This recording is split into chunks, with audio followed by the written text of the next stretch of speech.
Sveiki, mėlieji. Žinių radijoje turim laidą Žuvys kalba, o šiandieną žuvys klausia mūsų praeivių. Ką jie žino apie Lietuvoje gyvenančią žuvis? Šiandien praeivių paklausim, ką jie žino apie lašišas, kada lašišos neršia, kuo jos maitinasi. Šiandieną žuvys klausia būtent apie šias karališkas žuvis. Ar Lietuvoje gyvena lašišos? Geras klausimas. Man atrodo, kad gyvena. Tik jos liktai migruojantis gyvūnas, žuvis yra. Taip. Tai O kokiu reikalu žinau, jos kad yra raudonos žuvis, kuris yra raudona mėsa. Aš kadangi nežvejys, tai neįsivaizduoju. Bet aš manau, kad gyvena. Tai ne. Negyvena? Nebent tose fermose. Aha, o kaip galvot, kur tada gyvena tokios žuvys? Tai gal Ramiajame vandenyne? Aha, o kažkas... Ne, Atlanto vandenyne. Tai ne. Negyvena? Manau, kad ne. Kur jos daug, kaip galvot? Norvegijoje. Aha. Paskui Kanadoje, man atrodo. Lietuvoje gyvena lašišos. Tiksliau, lašišos Lietuvoje negyvena, bet jas neršia Lietuvoje. Dusetose lašišų nėra, ar ne? Dusetos nėra, ne. Nežinau. Ne? Gyvena, kai kurie gyvena, kai kurie pasilieka čia, vietiniai taip vadinami. Bet dauguma iš jų ateina iš jūros, ateina neršti į mūsų upes. Taip. Kur jos gyvena? Jos atplaukia iš Baltijos jūros, plaukia neršti upėmis į viršų. Gyvena? Kur jos gyvena? Va, Neris, Nemunas. Jūra? Jūroje, ar ne? O Baltijos jūroje gyvena lašišos, kaip galvoju? Nežinau, gyvena. Kaip manot? Taip, upėse neršia. Šiuo momentu tai prie Vilnius labai šitvykimas geras ir vis dėlto nepesiniausia rodė, kad žmonės nesažiningai. Taip, šiuo metu negalima žvejoti. Negalima. Jie aplamai lašišą, jeigu gaudyti, reikia leidimo. Baltijos jūroje lašišos gyvena? Ne, nemačiau. Žalio supratimo neturiu. Ne, žinau apie neršimus, ta prasme, kad jos čia būna. Taip. Aha, Lietuvoje neršia lašišos. Kiek žinau, taip. Tai pasaulyje lašišos paplitę iš principo Europoje ir atlantinių lašišų taip pat yra Šiaurės Amerikos, šiaurės rytinėje pakrantėje, bet pagrindinis paplitimo arealas yra Europa, šiaurinė Europa, sakykime. Ir jeigu vietos prasme imant, tai didžiąją gyvenimo dalį lašišos praleidžia jūroje, o neršti migruoja į vidaus vandenis, į upes ir jaunikliai kelis metus praleidžia upės. O lašišos dauginasi kaip ir visos žuvys. Esat ką nors girdėjusi apie lašišų nerštą? Tikriausiai gal dauginasi kaip. Tai jos plaukia, kažkur tai Amerikos ten tuos plotus, bet jos žino, kur plaukia. Čia jų yra kompasas didelis, ko mes žmonės neturim. O kaip galvojat, kur neršia šitos žuvys? Tam pačiam Atlanto vandenyne ar plaukia kur nors jos savo giminę pratęsti? Susilauk palikonių? Tai turbūt plaukia kažkur ten jo vietoje, bet turbūt didžioji dalis, man atrodo, ką mes valgom, tai yra iš tų fermų, kur ten labai prasta kokybė iš tikrųjų yra. O tos, kur gamtoje gyvena, tai kaip ir ten Atlanto vandenyne, sakot, gyvena ir ten neršia? Tai tų lašišų daug jų yra. Aš, ta prasme, žinau, ką lokiai valgo ten Amerikoje, irgi tas lašišas valgo. Bet tai jie ten pasigauna iš kažkokių upių, man atrodo. Metų laiku lašišos neršia? Gal pavasarį arba rudenį? Tai pavasarį ar rudenį labiau? Gal pavasarį? Nežinau, nesu žvejys. Aha. Jaučiu, kad turėtų būti apie šitą laiką kažkas. Lašišos neršia? Tik mačiau, kad meškas jos gauda, tai pavasarį jas neršia. Aha. Anksti. O pas mus meškas valgo irgi lašišas Lietuvoje? Ar ten valgo irgi, nes jų maistas, jasgi irgi ateina per pasienį, meškas ateina ir pasigardžiauja ir lašišom. Upėtakį lašišų. Vilniaus krašte galim sutikti mešką valgančią mūsų vietinę lašišą. Galim, taip, labai tiksliai galim, tikrai. Meškos lašišas valgo, bet greičiausiai ne Lietuvoje, o kalba turbūt eina arba apie Šiaurės Ameriką, arba apie Sibirą. Lietuvoje tų meškų nelabai daug yra ir lašišų nelabai daug yra. Tai greičiausiai, kad Lietuvoje nevalgo. O kokiose upėse gal žinot, jos čia pas mus neršia? Nemune. Nemune, kur dar galėtų? Nery turbūt, kadangi įteka į Nemuną, ar ne? Taip. O kaip galvot, kiek laiko trunka lašišų nerštas? Aš žinau, kad jos trumpai gyvena.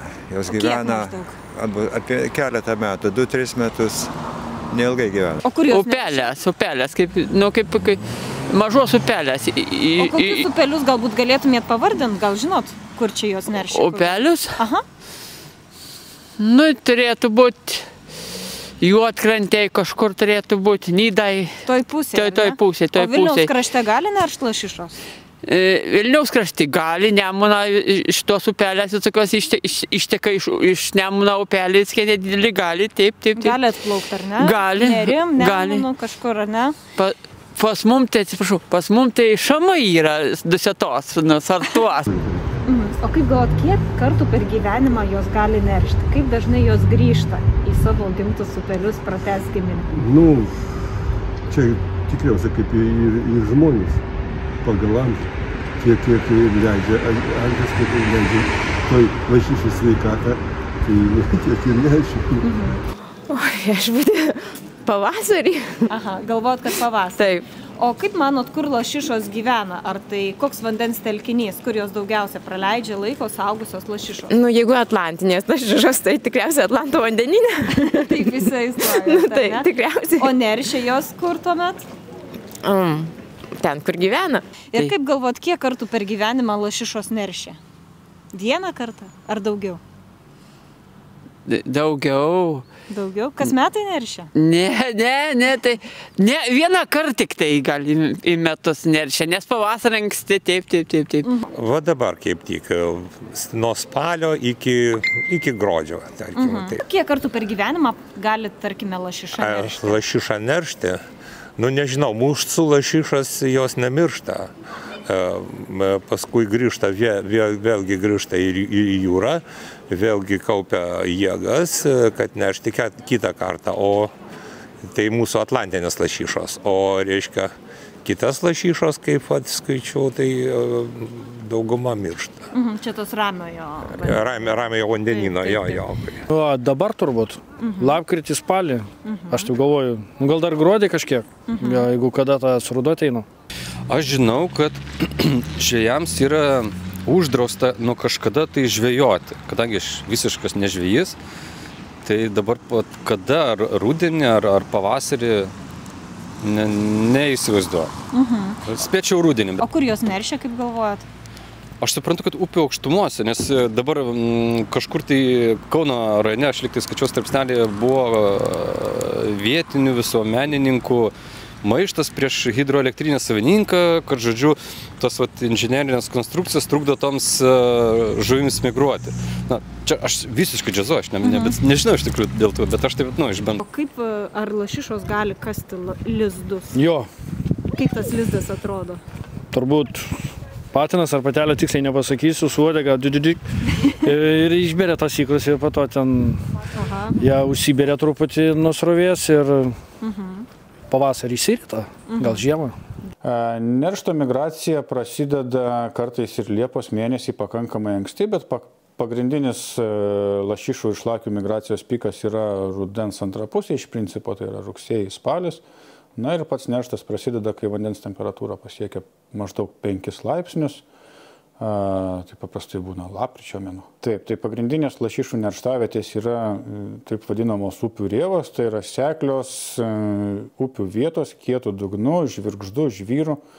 Tame žvirgždė jos išsikasa su uodega lizdą. Apvaisinti ikrai išleidžiami į tą taip vadinamą lizdą ir ikrai užkasami tuo pačiu žvyru. Taip išeina, kad lašišos gali kasti lizdus. Taip, lašišos kasa lizdus neršto metu ir upėse taip, tas lizdas pakankamai neblogai skiriasi, tarkim, nuėjus prie Vilnelės, kur vanduo skaidrus. Neršto metu matosi upėje tokios šviesios dėmės tose akmeningose vietose, tai būtent ten ir yra lašišinių žuvų. Ne tik lašišų ir šlakių, taip pat ir upėtakių lizdai. Kas kiek metų lašišos neršia? Vienareikšmiško atsakymo į šitą klausimą neturiu. Manoma, kad pramečiuoja, tai reiškia vienais metais neršia, kitais metais neneršia. Šlakiam tas gal šiek tiek mažiau išreikšta, bet pernai pradėjom tyrimus, kurių metu žymėjom rudenį sugautus upėse neršiančius šlakius. Iš viso sužymėjom 50 kelis berods, jeigu teisingai pamenu, o šiemet iš tų 50 kelių sužymėtų atgal pagavom 4, tai reiškia, jie pernai išneršė ir šiemet vėl grįžo neršti. Tai panašu, kad bent jau nemaža dalis šlakių grįžta neršti kiekvienais metais. Lašišų tuo tarpu nesam tiek daug sužymėję, kad galėtumėm įvertinti patikimai, tačiau gali būti, kad jos pramečiuoja. Kokio amžiaus lašiša yra lytiškai subrendusi? Na tai jūra lašišos išmigruoja paprastai antrais gyvenimo metais, 2 metus praleidžia upėje, išmigruoja į jūrą ir dar bent jau 2 metus praleidžia jūroje. Tai pirmas nerštas paprastai būna 4, turbūt dažnesniais atvejais 5 metų. Kaip galvot, kuo daugiausia lašišos maitinasi? Kas dažniausiai tampa jų grobiu?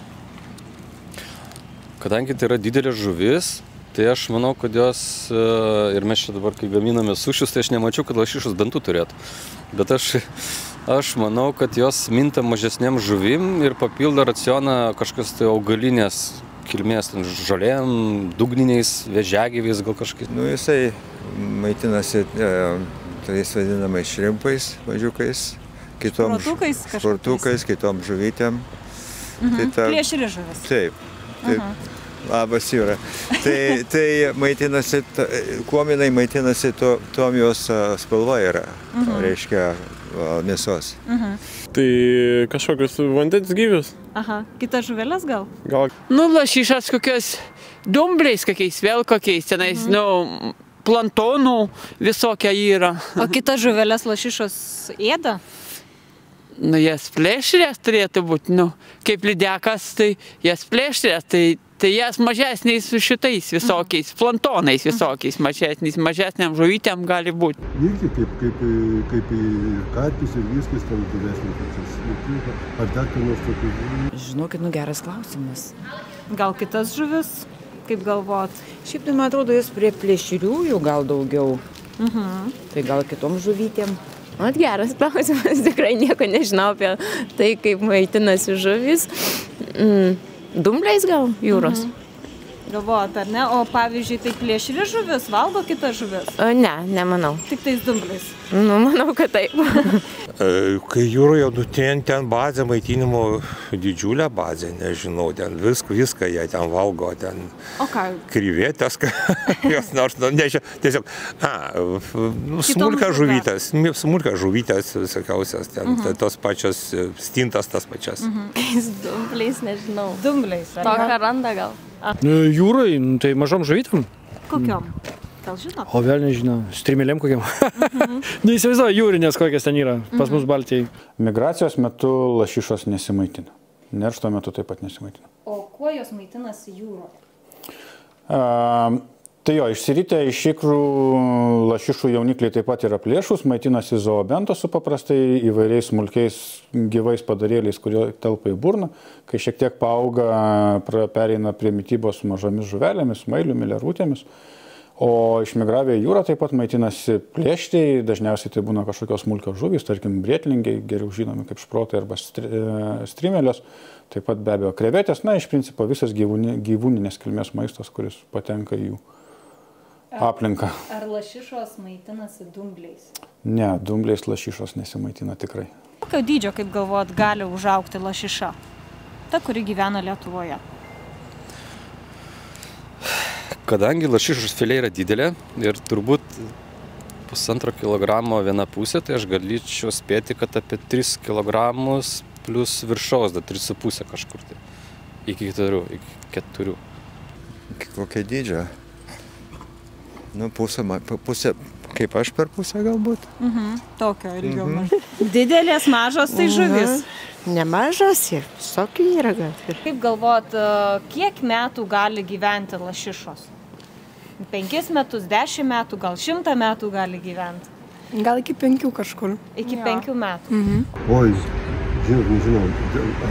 Aš pagrindė lydekus, tai aš galiu pasakyti, kad lydekas gali ten 40-50 metų, o lašysime gal 10. Nežinau, gal porą. Įsivaizduoju, kaip žuvis gali gyventi. Neįsivaizduoju, žinokit. Neįsivaizduoju, nežinau, žinokit. Va, per sunkus klausimas. Tikrai, žinokit, čia tai jau tikrai. Aha, supratau, kol žmogus nesuvalgo, tiek ir gali gyventi, ar ne? Tai kad jas dabar ir veisia ir viską daro, tai ką ten gali žinoti? Nu, vat šito tiksliai negalėsiu jums atsakyti. Bet tai 5-10 metų kiek? Nu, gal 10 kokių, gal 10 ir gyvena. Tarkim, vidurimų, 10, bet tikrai nežinau. Lašišas? Kiek metų? 10, 15 metų, 5 gal? Ar ilgamžė žuvis? Kokios 5 gali. 5 metus, 5. ar ne? Kiek metų gali gyventi lašišos? Literatūros duomenimis nuo 13 iki 15. Tai ir pabaigai paskutinis klausimas, kaip galvojat, kokios grėsmės gali kilti tom lašišom šiandien dienai? Tai gal tas overfishingas, gal irgi čia problema, žinau, kad su tūnom taip yra, kad jau labai, jų mažėja ir čia greit jų gali būti nebelikt, jeigu taip ir toliau tęsis. Gal kažkokia panaši grėsmė ir su lašišom yra? Tikriausia, kad tos užtvankos ar dar kas nors tokius, tai ir jinai laisvai negali įdirbti. Šitas dalykas irgi labai daug. O kaip galvot, brakonieriai daro kokią nors įtaką lašišom? Verslinė žvejyba? Tai aišku daro, ypač jeigu tokiu būdu, kaip atrodė ne per seniausia, kad ten su durkom ar su komis žvejyba, tai čia išvis toks nusikaltimas.